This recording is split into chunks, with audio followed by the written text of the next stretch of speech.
गौतम बुद्ध की प्रेरणादायक कथा। सच्ची खुशी की खोज। प्राचीन भारत में बुद्ध का समय था। एक बार बुद्ध और उनके अनुयायी एक छोटे से गांव में पहुंचे जिसका नाम उदयपुर था।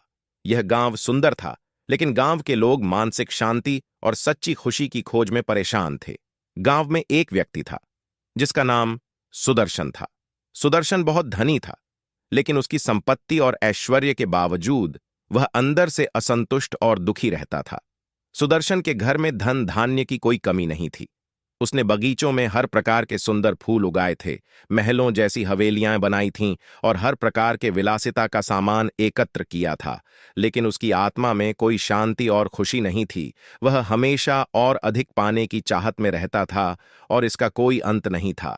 एक दिन सुदर्शन ने सुना कि भगवान बुद्ध गांव में आ रहे हैं।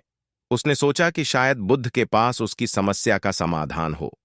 वह बुद्ध के पास गया और अपनी व्यथा व्यक्त की। हे बुद्ध, मैं बहुत धनवान हूं, लेकिन मेरे पास सच्ची खुशी नहीं है। कृपया मुझे बताएं कि मैं क्या करूं। बुद्ध ने सुदर्शन की समस्या को ध्यान से सुना और एक सरल सवाल पूछा, तुम्हारी संपत्ति के अलावा तुम्हें खुशी का क्या मतलब समझ आता है? सुदर्शन चुप हो गया। उसने कभी इस सवाल पर सोचा नहीं था।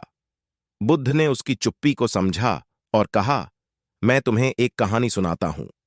कहानी, सच्ची खुशी की खोज। एक बार एक राजा ने अपने राज्य के सबसे अच्छे और सबसे कुशल दार्शनिक को बुलाया और उससे पूछा, सच्ची खुशी क्या है? दार्शनिक ने राजा को एक कठिन सवाल पूछा, क्या आप कभी खुशी के वास्तविक स्वरूप को जानना चाहते हैं?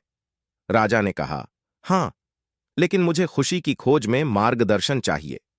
दार्शनिक ने राजा को एक छोटी सी यात्रा पर भेजा।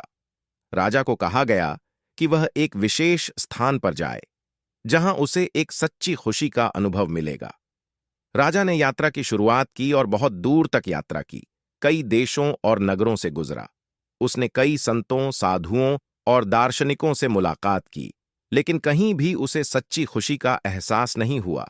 आखिरकार राजा एक छोटे से गांव में पहुंचा जहां एक साधु रहता था।